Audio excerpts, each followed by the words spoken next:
All right. Good afternoon, everybody. I'm Steve with Premier Sotheby's, and I'm here with Parker from Movement Mortgage, right? I get that Yes. right? You did. Absolutely. And we want to talk today about getting involved for new investors, or maybe even other investors that have been in the game for a little bit, wanting to do Airbnbs or VRBOs. And I wanted you, Parker, to come on and talk to us a little bit about that because you now have what, 12 properties that you do that way? Yes. 12. Yes. So that in and of itself is impressive. And you manage most of those yourself? We do. Yep, my husband and I, we both do. Uh-huh. Yeah, absolutely. So I think You have to give that's him a little credit. absolutely. See, us husbands, we deserve some credit sometimes. So anyway, I wanted to talk a little bit about maybe we start with someone who's new and wants to get started. How should they go about doing that for Airbnb or VRBO properties? I think that's a good place to start. Yeah. Well, I think the first thing you need to do is identify a market, right? So obviously, you represent an excellent market that's strong for rentals and strong for returns. So, once you've kind of identified the market you want to go into, that's when, you want to start doing your research. So get with an agent who's knowledgeable, who knows, because there's a lot of restrictions, not a lot of restrictions. Some places have more restrictions than others, which I think you're very familiar with those in that area. But that's very important when somebody's just getting started and starting to look at properties, is to be working with somebody who understands those restrictions and where they're going to be most successful and able to do what they want to do. So, I think that's the first part. And then when it comes to actually identifying the property, there's a few different beliefs out there. But what I think something I really want to get across to people is, there may be some better ways to do it than others, but you don't have to be perfect to make this work. So don't get analysis paralysis. Yeah, do your homework, do your research, but it's never going to be perfect. Some people are better at buying business minded and others get emotional. I might be a little bit of an emotional buyer myself. I just love the places we invest and I just feel like I need to love the property in order to promote it to others. But there are other probably smarter investors out there than I am that don't get attached. But that being said, we've still been very successful. So that goes back to there's no wrong way. Well, maybe there are, but it's hard to kind of mess this up, if that makes sense. Yeah, yeah. Yeah. Okay. So for someone just starting out, okay, what would be their actual, we talked about, knowing the marketplace and where you're at, and, being in a good market. And for those that don't know, we're here in Florida, right? So that's what you meant by a good market. So I Yes. just want to reiterate that. But how to protect yourself. That could be a good place to start, right? Versus Yeah. do we create an LLC? Do we, versus doing it personal or something like that along those lines as to how to protect yourself and your assets and something like that. So I'm not an attorney. So, I can kind of share some pointers that they may want to discuss with attorneys and some things I've seen done, but everybody's situation is going to be a little bit unique. So definitely recommend getting with an attorney. A lot of people will purchase these in their own name. And then, contrary to popular belief, even if you do a conventional loan, you can quitclaim the property after closing to an LLC. It is written in the servicing guidelines for Fannie Mae. As long as there's no change in occupancy type or ownership, just from the name change itself, then they're okay with you quitclaiming the property to an LLC after closing. So a lot of times, I've seen attorneys structure things many different ways with like a Wyoming holding company or sometimes just LLCs, like sole proprietorships or just pass through. There's a lot of different ways I've seen. I'm not sure about the intricacies of how those go, but there's definitely ways to protect yourself when you do get involved in this. Yeah, for sure. Okay, so we know our market. We're debating whether or not we want to do it personal or via business or through an LLC. Maybe say for the very brand new investor, say like my stepson's on here, right? He's 25 and he's that younger millennial that maybe he's coming into some money and wants to start getting into the real estate investing world. What would be your advice to somebody like that on say, hey, these are the 5 things you need to do to get started? Well, and I forgot to mention this before. First, you need to get pre-approved also. Of course, with Right. and here's the thing too, you want to try to find, because short-term rentals, it's a specialty market. So the more you can work with professionals who are really familiar, whether it's the real estate agent, the CPA, the attorney, the lender, you want to work with people who do these, frequently and understand the intricacies of them, because it's very different than other types of even just long-term rentals. There's a lot of different moving parts with it. So if you can find people like that, that's definitely a great place to start. I do have a lot of younger clients, and it's interesting. Sometimes they live in places that may, like, New York City, LA, where it may not be a great place for them to buy a primary home. So a lot of times their very first home purchase might be a short-term rental. And with that, there's a few ways to get in and to save for that. So a lot of times short-term rentals are in places that are also desirable for people to go and vacation themselves, like the beach, the mountains, wherever that may be. And so if you do also plan on spending time at your short-term rentals, I'm at mine right now, you can also do it as a second home property. So there's no restriction on renting it as long as you actually do intend to occupy it some of the year yourself and enjoy it yourself. The rest of the year, you can absolutely short-term rent it. The benefit to that is just a lower down payment. So it's 10% versus the 15 minimum on investment occupancy. So the first 5 things I would say, find those professionals, find some groups. There's some really great groups on Facebook that will support you and there's so much knowledge in those groups, just chatting with other people. I'd say be careful, take everything with a grain of salt. And, if somebody's saying something and you want to talk to them privately, find out what, really what their qualifications are. Are they the person who owns 2 and just isn't like spending much time on them, so they're struggling and they're posting negative stuff? Or is it the one who owns 10 and has figured out the formula and can give you some good feedback? So I'd say search out some of those groups because there's a lot of knowledge in there as well. Okay. I don't know if that was 5, but no, but I think it brought up a better term, right? And you mentioned formula. So what's the secret sauce or maybe the formula on how to be successful in this type of investing? So customer service is, that's part of it. I think if you can find a little property that stands out, like if you can find something with any kind of unique feature.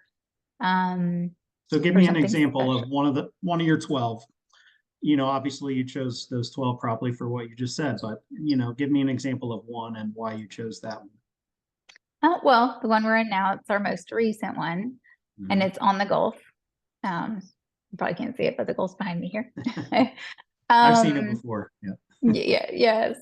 So, it's Gulf front, right? Which, and I honestly I didn't think we could do Gulf front. I was afraid of insurance, but the insurance wasn't that bad. So $6,700 a year and $2,000 for flood because it's transferable in Florida. Just another plug for Florida there. Yeah. So we did, but the Gulf front really, I think, helps a lot. We just listed this one 2 weeks ago and we're already almost 100% full for the summer. I think we've got like 2.5 weeks open still. Awesome. So that's a unique feature here. But if you're in an area, say like the Smoky Mountains, we have properties in the Smokies as well. So I went a little bit outside the box, away from like Pigeon Forge and Gatlinburg, which are great areas still to invest as well. And we came across a really cute property in Townsend, Tennessee, on the river. It's on the little river. People do tubing and fishing and, so that property itself, being on the river, another unique feature. So location that, oh, here's another good example. I went to see a friend of mine's townhouse she just bought in Holiday Isle in Destin. Just super cute, just the way it was decorated. She's got 2 boat slips with it. It's very eclectic, very artsy. I think the people who lived there before, it was their primary home. Just the decor really stood out. So yes, the decor stands out, personalizing it. This is where I think the emotion helps. So even if you're unemotional about the property itself, if you can put emotion into at least decorating it, something to make it feel cozy. Right. Yeah, I think people will write better reviews and be more drawn to it. Yeah. Maybe you can go over some of the pros and cons of you managing it yourself versus some people choosing to do a management company. Yeah, I do think so. I think there's been some nice evolution in the management companies recently. Well, let's talk about the benefits of managing yourself. Obviously, the biggest benefit of managing yourself is that you can keep all the income, all the profit from it. But of course, it's also a time expense, right? So there's that. And then just controlling and knowing what's going on with your property at all times and the upkeep and maintenance and just having your finger on the pulse, I think can be a benefit. Sometimes you don't want to know. Right.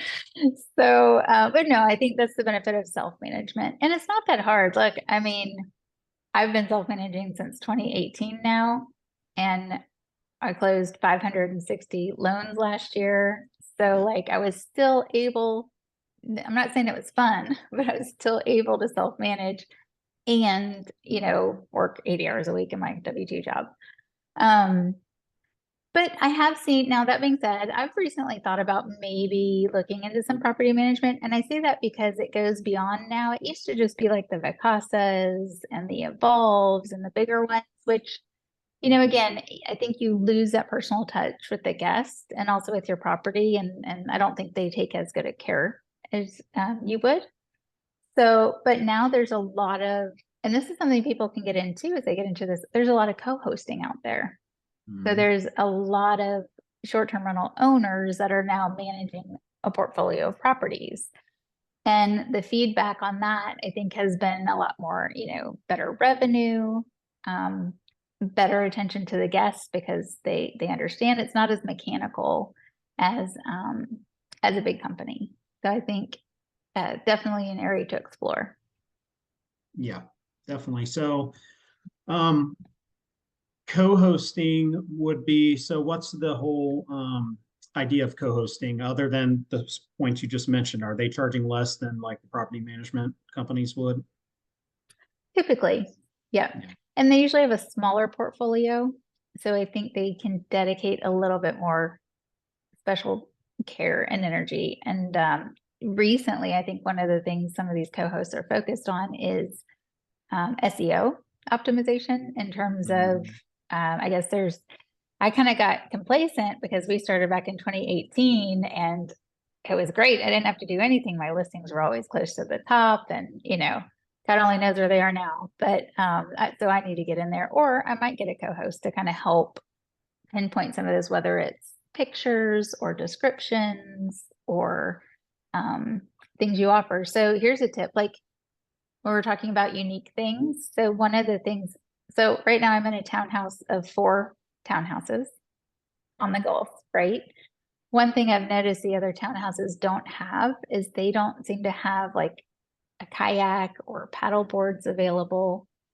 So one of the, just a small gesture, right? So I'm going to get 2 paddle boards and have those available for guest use. So, if you're a guest and you're choosing between these 4 somewhat similar townhouses, that, just having those paddle boards available might be what makes them choose ours over the others.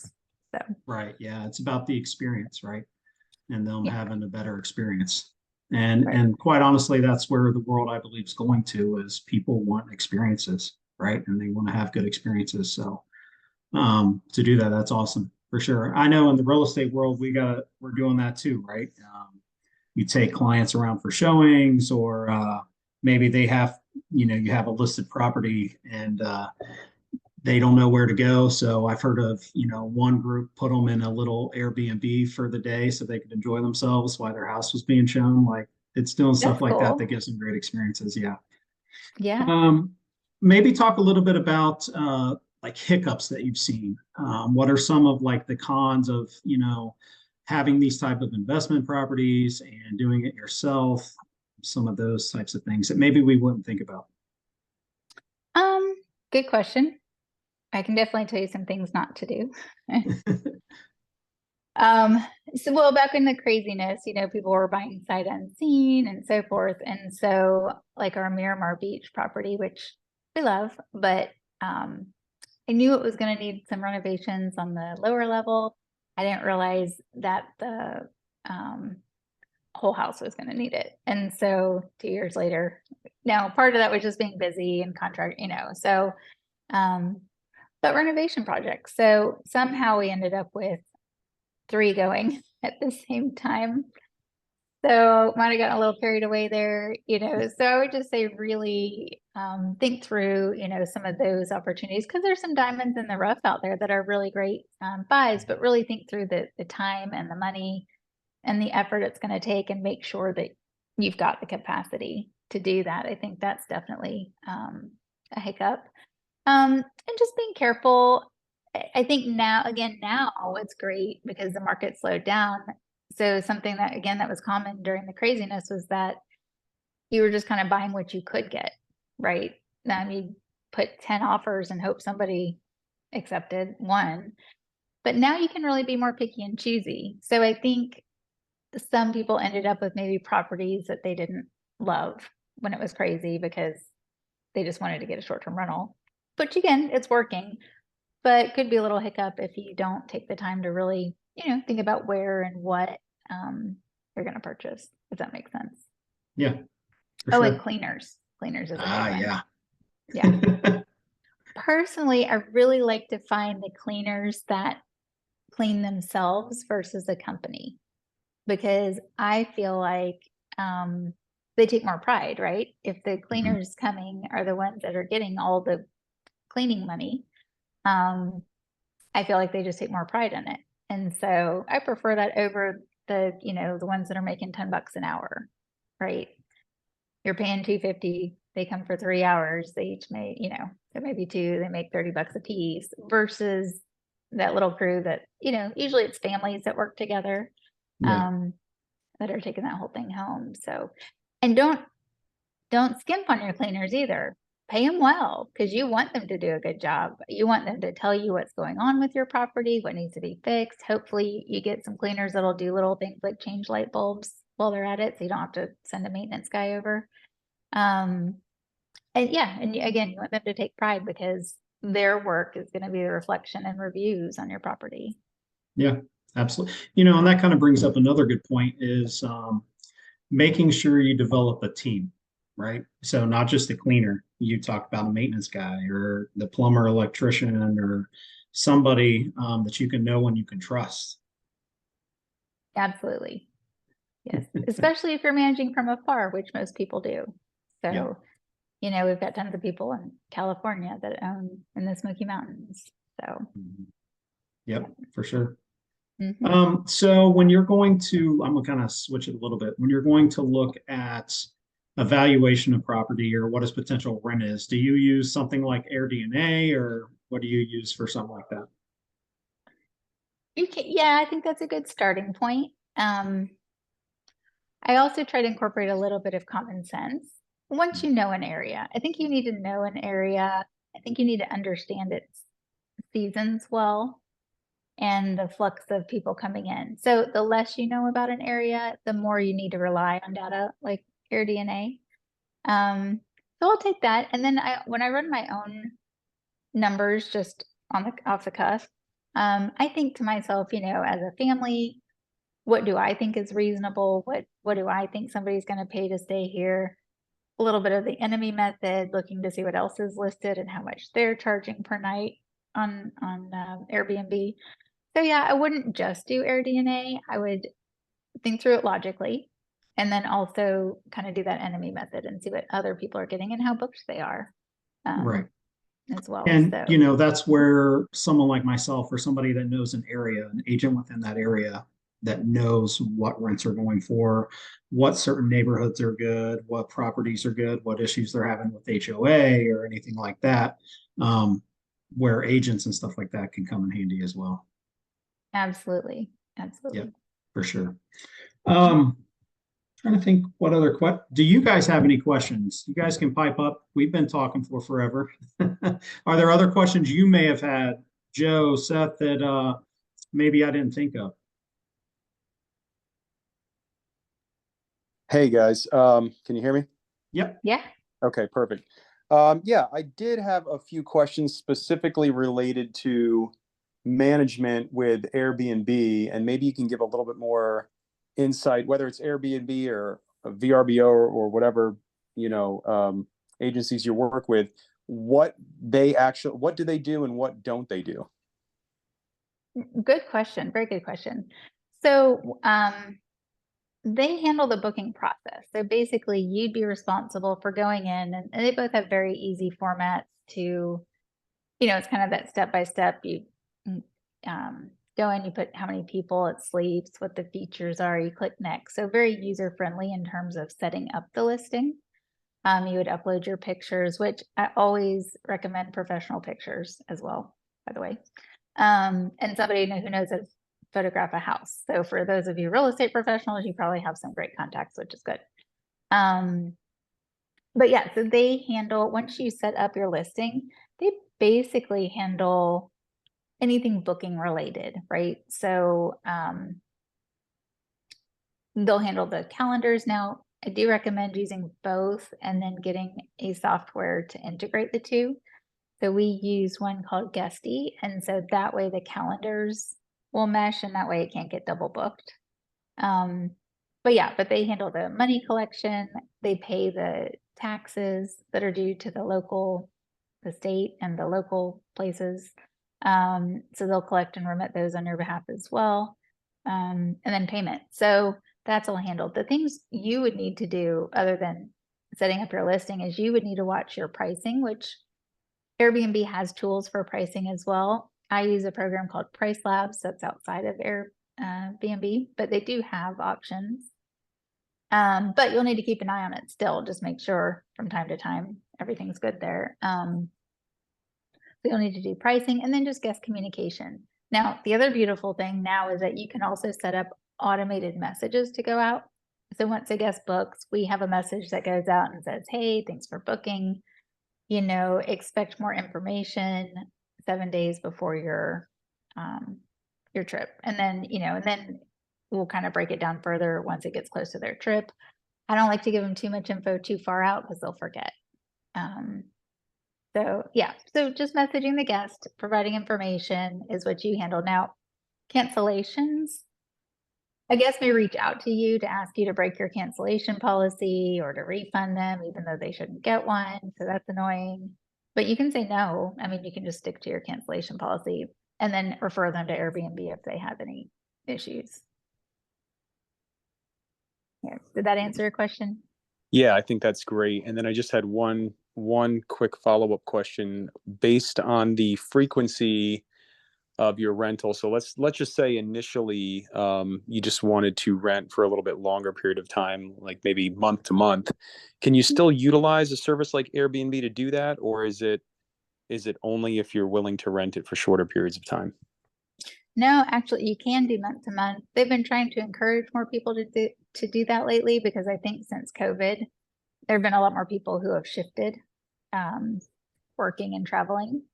So, you can definitely do that on Airbnb.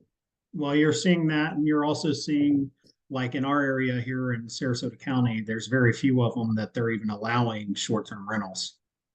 So, being able to have that option is big to do the month to month because a lot of them won't let it be less than 30 days. Got it. Yeah. Yeah. And travel nurses, that's a big industry too. Yeah. Yeah. Mm-hmm. Cool. Yubi, do you have any questions? Guess not. Joe, did we answer Any questions? Anything else? Yeah, no, that's fantastic. And if there's any way you could send out maybe after just a brief summary or a link or attach something to this video when you have it that would provide just some of the information on the different applications that you're using, the calendar app specifically, and some of the different pricing apps that you mentioned, that would be awesome. Yeah. Yeah. Cool. Well, Parker, is there anything else you can think of that we didn't cover? I felt like we covered a lot. Yeah, cover a lot. I think that was a lot of, I think hopefully a lot of good info to kind of Yeah. get started, to kind of start the wheels turning and maybe, you know, get a little more confidence to take a next step. So. Yep, absolutely. You know, I think we got a whole new group of people, right, who are coming into the investment side of thing, and they're wanting to do real estate, and having information out there is that's accurate is good to go by before someone just dives into it without it's like sailing out to sea, right, without no direction. You might get there, but the chances are, Right. you know, you won't be successful. So my Definitely. goal is to provide, you know, information for people on how to help get them started. So I appreciate you spending time with us today and enlightening us, and look forward to seeing how many more you come up with. You're at 12 now. I don't know how you do it. I don't know how I do it. I'm done. I'm done. I'm grounded no more. Yeah. On top of all the loans you're closing, man, it's a lot Yeah, of work. it's a lot of work. Yeah. Once we get these renovations done, then my husband can just focus on all the management. So Well, there that'll you be go. good. Teamwork. Yeah, That's where it's at. that's right. So me and That's Allie right. are.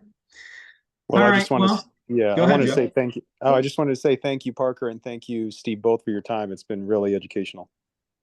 Absolutely. And if, you know, any of you want to run any financing, you know, how to finance these things, I'm happy. That's my expertise as well. So I'm happy to kind of walk you through what that looks like. And, you know, once you decide to take that step in your journey. So. Yeah, Yep, absolutely. And that's if you great. want to know any more of the differences between the second homes and the investment properties, go look at my YouTube. We have that other video that I did with Parker. Right. It's up there. Yes. So we go into about 45 minutes long detail on that. So that's good. All right. Well, thanks again. And until next time, we'll find something else to get on here and talk about. Sounds good. Thank you all. Thanks for having me. I appreciate it.